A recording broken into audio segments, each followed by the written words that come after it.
Hello students, breaking news ये है कि सीबीएसई अपना 30% सिलेबस को रिड्यूस किया है। 9th 10th 11th और 12th, चाहे आर्ट हो, साइंस हो, कॉमर्स हो, ठीक है ना, इस सब में सीबीएसई 30% इस कोविड-19 के अटैक या कोविड-19 महामारी के कारण 30% सिलेबस को रिड्यूस किया है। बच्चे इस सिलेबस रिड्यूस होने से बहुत उत्साहित हैं और उनको बेनिफिट भी होने वाला है।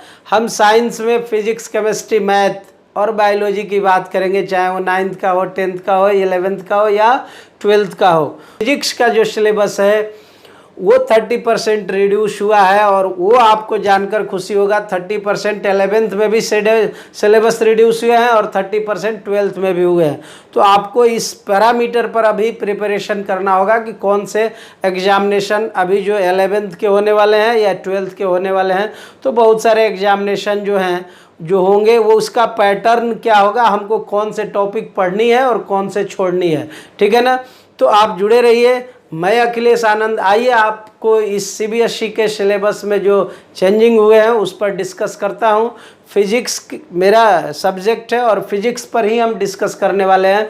ऐसे साइंस का हो, कॉमर्स का हो, आर्ट का हो, सबका सिलेबस रिड्यूस हुआ है, बट हम फिजिक्स का अभी डिस्कशन करने वाला हूँ कि फिजिक्स में कौन सा सिलेबस कहाँ से रिड्यूस हुआ है, चाहे 11th का हो या 12th का हो। तो बने रहिए मेरे इस लेक्चर वीडियो के साथ।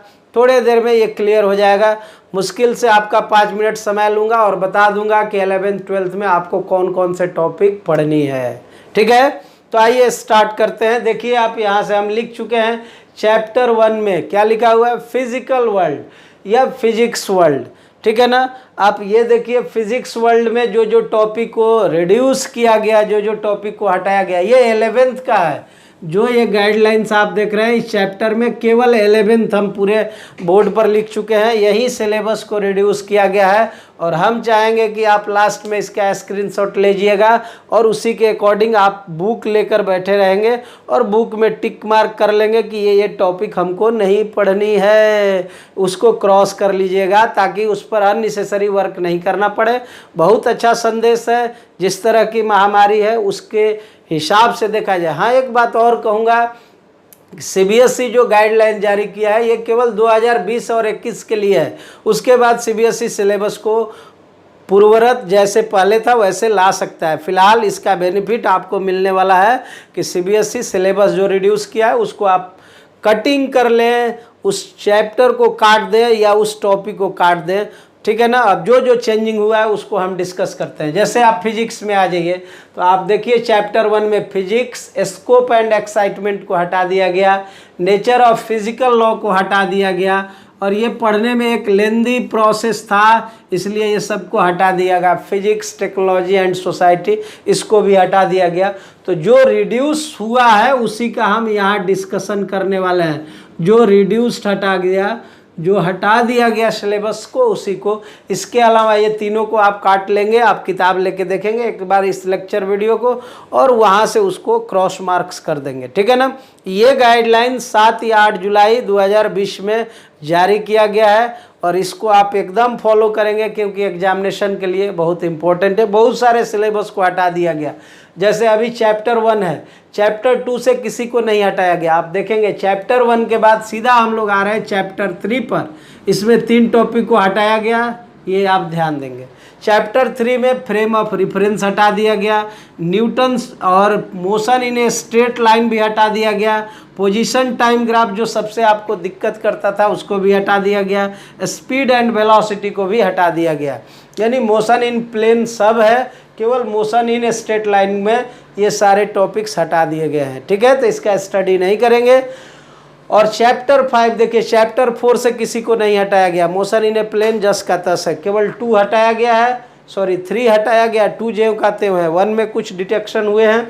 और इसके बाद चैप्टर 5 में आप देखिए लॉ ऑफ मोशन, इसमें ये लिखा गया इंट्यूटिव कॉन्सेप्ट ऑफ फोर्स, इसको हटा दिया गया। इनर्शिया आप पढ़ते थे, उसको हटा दिया गया। न्यूटन्स के तीनों law, first second and third law, इसको भी हटा गया। इम्पल्स एंड मोमेंटम, अब मोमेंटम आप समझ सकते हैं सेकेंड लॉ में यूज होता है, तो सेकेंड लॉ हटाया गया तो मोमेंटम भी हटा दिया गया। इसके बाद चैप्टर 7 में आ जाइए, रोटेशनल मोशन आप बोलते हैं या सिस्टम ऑफ पार्टिकल। इसमें parallel and perpendicular axis theorem जो बच्चों को और उसके एप्लीकेशन, ये सबको हटा दिए गए हैं। इसके बाद चैप्टर 8 में आ जाइए, देखिए ग्रेविटेशन, यहाँ आप समझ सकते हैं 6 से किसी को नहीं हटाया गया, 7 से हटाया गया, उसके बाद 8 से हटाया गया है। ग्रेविटेशन का स्टार्टिंग है Kepler's law of planetary motion, ये हटाया गया। और एक्सेलरेशन ड्यू टू ग्रेविटी, आप समझते होंगे, जी वेरिएशन इन जी, जिसमें जी का फॉर्मूला आप यूज़ करते थे, उसको भी हटा दिया गया। चैप्टर 9 में आप आ जाओ दोस्त, तो यहाँ चैप्टर 9 में मैकेनिकल प्रॉपर्टीज ऑफ सॉलिड, ये पूरा का पूरा हट गया। आप देख सकते हैं इलास्टिक के चैप्टर 9 का elastic behaviour, shear modulus of rigidity, Poisson ratio and elastic energy, ये सब के सब गायब कर दिए गए, ठीक है ना। इसके बाद chapter 11 thermal properties of matter, आप देख सकते हैं, मतलब एक तरह से कहें कि हीट को लगभग हटा दिया गया है। आप ध्यान दीजिएगा, यहाँ हीट में आपको ये सेकेंड फिजिक्स में आता है, ये पूरा जो है ये एनसीईआरटी के पार्ट 2 है, 11th के पार्ट 2 में आप इसको पढ़े होंगे। तो आप देखिए हीट एंड टेम्परेचर हटाया गया, हीट ट्रांसफ़र हटा दिया गया, और हीट ट्रांसफ़र में कंडक्शन है, कन्वेक्शन है और रेडिएशन है, तो ये तीनों के तीनों गायब हो गए हैं। और चैप्टर 12 जो थर्मोडायनामिक्स है, उसमें भी हीट इंजन और रेफ्रिजरेटर हटा दिया गया। तो मैक्सिमम पोर्शन ऑफ हीट ये रिड्यूस किए गए हैं सीबीएसई के सिलेबस से, यही हम बताना चाह रहे थे। इसके बाद चैप्टर वेव में आ जाइए, तो फंडामेंटल मोड्स एंड हार्मोनिक, उसमें पढ़ते होंगे first harmonic, second harmonic, third harmonic, node और एंटी नोड पढ़ते होंगे, उसको हटा दिया गया है। और डॉपलर्स इफेक्ट, ध्यान दीजिए, डॉपलर्स इफेक्ट को भी हटा दिया गया। तो ये 11th का गाइडलाइंस जो एनसीईआरटी का गाइडलाइन सीबीएसई के थ्रू जारी हुआ, उसमें ये 11th के सिलेबस में इतने सारे पॉइंट्स को हटा दिए गए। और अभी हम यहाँ से हट जाते हैं, आप इसका स्क्रीनशॉट लीजिए, तब हम 12th के सिलेबस को डिस्कस करेंगे, ताकि 12th भी पढ़ रहे हैं बच्चे तो वो भी समझ लें कि किस किस को हटा दिया गया है, ठीक है। तो आप स्क्रीनशॉट ले लीजिए और किताब में ज़रूर टिक कर लीजिएगा कि किस किस सिलेबस को हटा दिया गया है, ठीक है। तो 12th वाले बच्चे निराश नहीं हो, उनका भी सिलेबस कम हुआ है, उनका भी सिलेबस 30% रिड्यूस हुआ है। तो अभी हम 11th के डिस्कशन के बाद 12th के सिलेबस पर डिस्कस कर देते हैं बच्चों। और 12th के बच्चों को जानकर खुशी होगा कि 12th में और ज़्यादा सिलेबस रिड्यूस हुआ है, क्योंकि 12th फाइनल एग्जामिनेशन होता है बोर्ड का, इसलिए बच्चे स्ट्रेस में नहीं आए, उसमें और सिलेबस को रिड्यूस किया गया है। लेकिन ध्यान रहे कि ये सिलेबस केवल कोविड-19 के महामारी के कारण ही ऐसा हुआ है, इसलिए 2021 में ही इसका एडवांटेज मिलेगा। उसके बाद सिलेबस पूर्ववत जैसे था वैसे ही हो जाएगा, इस बात का ज़रूर ध्यान रखेंगे। आइए अब हम लोग 12th के सिलेबस को इनिशिएट करते हैं, डिस्कशन करते हैं कि उसमें क्या क्या रिड्यूस हुआ है। तो देखिए यहाँ हम लिख दिए हैं, ये रिड्यूस्ड सिलेबस है, ये जो हटाया गया उसको है, जो पढ़ना है वो नहीं है। इसलिए बुक्स लेकर आप उस पर टिक मार्क जरूर कर लेंगे कि किसको पढ़ना है, बस उसी को पढ़ें। चाहे आप किसी भी टीचर से पढ़ रहे हो या यूट्यूब से पढ़ रहे हो या फिर कोई ऑनलाइन क्लासेस कर रहे हो, तो इसी टॉपिक को पढ़ें, ज़्यादा पढ़ने की ज़रूरत नहीं है। एक बात और मैं क्लियर कर देना चाहता हूँ कि जेई मेंस का इस सिलेबस से कोई लेना देना नहीं है। जेई मेंस जैसे पहले था वैसे ही लेगा, इसलिए ज़्यादा खुश होने की बात नहीं है। ये ध्यान रखिएगा दोस्त कि जेई मेंस अपने पैटर्न पर है, उसका सिलेबस बोर्ड के सिलेबस से कोई लेना देना नहीं है। जेई मेंस का जितना सिलेबस है उतना ही का एग्ज़ाम होगा जो पहले से रिलीज किया जा चुका है, उसमें कोई कटिंग नहीं हुआ है, उसमें किसी को रिड्यूस नहीं किया गया है। तो ओवरऑल देखा जाए तो अगर इंजीनियरिंग का प्रिपरेशन आप कर रहे हो, मेडिकल का प्रिपरेशन कर रहे हो, तो आप ये समझ लें कि बोर्ड एग्जामिनेशन में भले ही कम पढ़नी है, लेकिन उसके लिए तो उतना ही पढ़ना है। तो अल्टीमेट ये बात आप समझ लीजिए कि सिलेबस उतना ही पढ़िए, ठीक है ना। बोर्ड एग्जामिनेशन के पॉइंट से पढ़ते हैं तो सिलेबस थोड़ा एडवांटेज है आपको रिड्यूस होने के कारण, बट इंजीनियरिंग और मेडिकल के पॉइंट ऑफ व्यू से सिलेबस जैसा पहले था वैसा ही है, उसमें कोई चेंजिंग नहीं हुआ है। तो जो हम यहाँ डिस्कशन करेंगे वो समझिए जेईई मेंस के लिए नहीं हटाया गया है, केवल बोर्ड एग्जामिनेशन के लिए, ठीक है ना। तो देखिए यहाँ पर कुछ कुछ टॉपिक हैं जिसके सिलेबस को कंप्लीट हटा दिया गया है। आप ध्यान दीजिए, यहाँ चैप्टर 1 जैसे ही 12th का पहला चैप्टर पढ़ते हैं इलेक्ट्रिक चार्ज एंड फील्ड, उसमें केवल इसको हटाया गया है। मतलब सेल आपको नहीं पढ़ना है, हॉलो स्फेयर नहीं पढ़ना है। हॉलो स्फेयर, सॉलिड स्फेयर, आप रिंग, ये रॉड जो भी पढ़ते थे उसमें केवल हॉलो स्फेयर को नहीं पढ़ना है, चाहे फील्ड अंदर का हो या बाहर का हो। चैप्टर 2 को नहीं हटाया गया, वो ज्यों का त्यों रहेगा। चैप्टर 3 में आते हैं तो करेंट इलेक्ट्रिसिटी। आप देखिए करेंट इलेक्ट्रिसिटी में सबसे इंटरेस्टिंग बच्चों को क्या लगता है, सीरीज एंड पैरेलल रेसिस्टेंस का, उसको हटा दिया गया है। Series and parallel combination of resistor हटा दिया गया। ये सबसे बोरिंग लगता था, इसको तो हम पढ़ाते भी नहीं थे और कहते थे बच्चों को कि पढ़ो भी नहीं, क्योंकि ये सबसे बोरिंग है। Carbon resistance and colour code of carbon resistance पूरा रटने वाला चीज़ था। बढ़िया हुआ कि सीबीएसई इसको हटा दिया, हालांकि ये जेईई मेंस के सिलेबस में भी नहीं है, ठीक है ना। उसके बाद चैप्टर 4 में आ जाइए, मूविंग चार्ज एंड मैग्नेटिज्म से केवल एक को हटाया गया जिसका नाम आप बहुत बढ़िया से जानते हैं, साइक्लोट्रॉन, ठीक है ना। ये हटाया गया है, यानी मैग्नेटिक फील्ड का पहला चैप्टर आपको स्टडी करनी है। उसके बाद दूसरा जो चैप्टर है मैग्नेटिज्म एंड मैटर, इसमें आप ध्यान दीजिए, इसमें बहुत लंबा चेन है। आप देख सकते हैं अमूमन लगभग सारे टॉपिक को चैप्टर 5 से हटा दिया गया। दैट मीन्स चैप्टर 5 कंप्लीट हटा दिया गया। आप देखिए यहाँ magnetic field intensity, magnetic dipole along its axis and perpendicular to the axis, torque को हटा दिया गया है। पारा, डाया एंड फेरोमैग्नेटिज्म को हटा दिया गया है।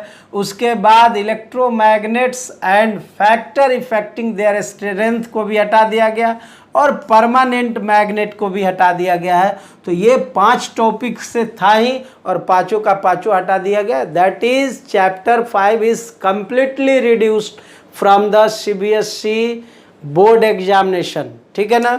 तो ये आप ध्यान दीजिएगा, ये पांचों हट गया, यानी चैप्टर 5 कंप्लीट हट गया। 6 में कोई चेंजिंग नहीं हुआ है। 7 में आप देख सकते हैं अल्टरनेटिंग करंट से थोड़ा सा हटाया गया, जिसको पावर फैक्टर आप याद रखे होंगे, पावर फैक्टर उसको हटा दिया गया है, ठीक है ना। तो यहाँ पर पावर फैक्टर, ये वाटलेस करंट माइनर चीज़ है, केवल आप ये समझिए कि एसी सर्किट हटाया ही नहीं गया है। पावर फैक्टर तो बहुत छोटा सा चीज़ होता है, तो एसी सर्किट कंप्लीट रखा गया, केवल एक टर्म को हटा दिया गया, पावर फैक्टर को। हाँ, एक एडवांटेज आपको क्या होने वाला है कि रे ऑप्टिक्स में मैक्सिमम को हटा दिया गया है। तो रे ऑप्टिक्स से आपको एडवांटेज है, यानी एनसीईआरटी का जब दूसरा बुक स्टडी करिएगा 12th का, तो उसमें से मैक्सिमम, जैसे रे ऑप्टिक्स आप देख पा रहे हैं, ray optics and optical instrument, ये ray optics and optical instrument ये चैप्टर का नाम हो गया। इसमें रिफ्लेक्शन ऑफ लाइट हटा दिया गया, ये 10th क्लास में भी पढ़ते होंगे। मिरर में कॉनकेव और कॉन्वेक्स दोनों मिरर हटा दिया गया। मिरर फार्मूला, ये छोटा छोटा चीज़ था, इसको हटा दिया गया। स्कैटरिंग ऑफ लाइट को भी क्या किया गया, हटा दिया गया। और स्कैटरिंग ऑफ लाइट में आप समझते हैं, जैसे पूछता है कि सुबह और शाम के समय आप देखते होंगे, मॉर्निंग और इवनिंग में, तो सन का जो साइज है बड़ा दिखाई देता है, ठीक है ना। तो इस चीज़ को यहाँ से स्कैटरिंग ऑफ लाइट को हटा दिया गया है। उसके बाद माइक्रोस्कोप को हटा दिया गया, एस्ट्रोनॉमिकल टेलीस्कोप को हटा दिया गया।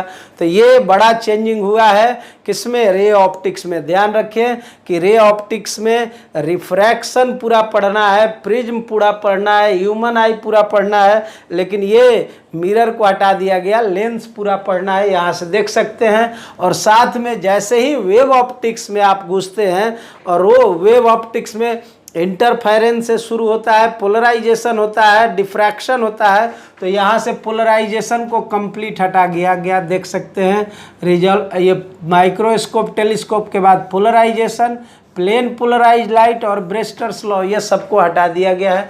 यानी एक तरह से कहें तो इंटरफेरेंस और डिफ्रैक्शन केवल पढ़ना है, और डिफ्रैक्शन तो बहुत छोटा होता है, आप देखे होंगे, ठीक है ना।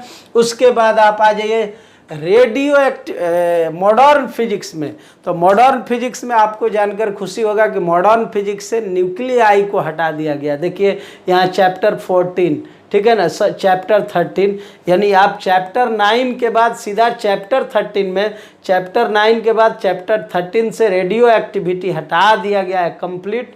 चूँकि रेडियो एक्टिविटी में हमको अल्फ़ा बीटा गामा और radio active law, half life और मिल लाइफ यही पढ़ना रहता है, ये सब के सब हटा दिया गया। दैट मीन्स न्यूक्लियाई हट गया।